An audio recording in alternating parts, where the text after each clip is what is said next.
Bonjour à tous, bonjour à toutes, bienvenue au paradis de Laurie. Alors aujourd'hui, on va parler, comme vous pouvez le voir juste ici, là, sapin. On va parler sapin coupé, sapin en pot, et surtout, comment les entretenir et essayer de les faire durer le plus longtemps possible. Donc, on voit tout ça de suite. Donc voilà, alors pour ce qui est des sapins, les sapins coupés du moins, comme les sapins en pot, en général, en règle générale, il y a deux grands types de sapins qui sont vendus pour la période de Noël.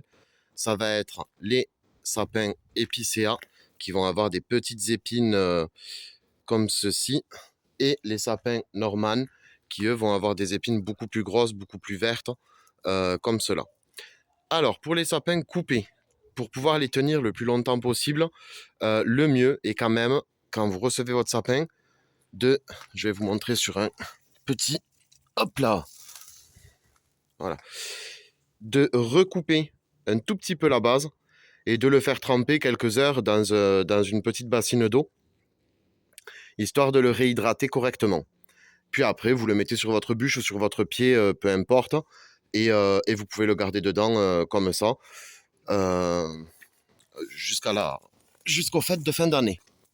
Ensuite, faut savoir quand même une chose, c'est que le Norman aura tendance à garder beaucoup plus ses épines que l'épicéa. L'épicéa, lui, tombera beaucoup plus facilement ses épines. Donc voilà pour les sapins coupés Norman épicéa. Ensuite, on va passer aux sapins en pot. Donc les sapins en pot, eux sont vendus sous cette forme-là, comme vous pouvez le voir, hein. Il y en a d'autres ici. Hop. Donc là, pareil, on est sur du Norman ici, comme vous pouvez le voir. Épines relativement. Là, c'est des jeunes, c'est des petits. Ça, c'est du 100-125 cm au niveau de la taille.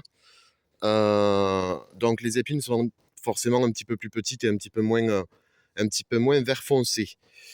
Pour cela, le mieux, moi, ce que je conseillerais, c'est d'arroser, allez, on va dire d'y mettre l'équivalent de un verre d'eau à peu près dans le pot euh, tous les, allez, tous les 5-6 jours, quoi.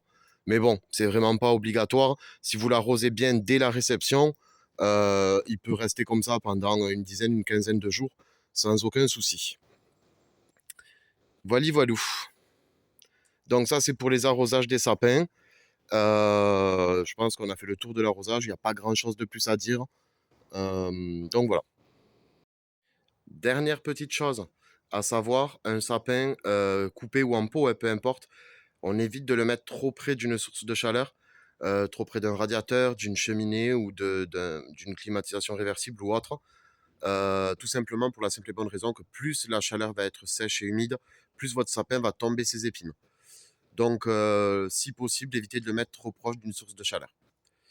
Voilà, voilà. Ben écoutez, on a fait un petit tour vite fait de comment maintenir son sapin pendant la période des fêtes, surtout pour les arrosages, hein. Et puis, ben écoutez, on se retrouve très bientôt pour des plantes d'intérieur cette fois. On va parler orchidées, on va parler poinsettia peut-être aussi. Toutes ces petites plantes-là qui se vendent en période de Noël.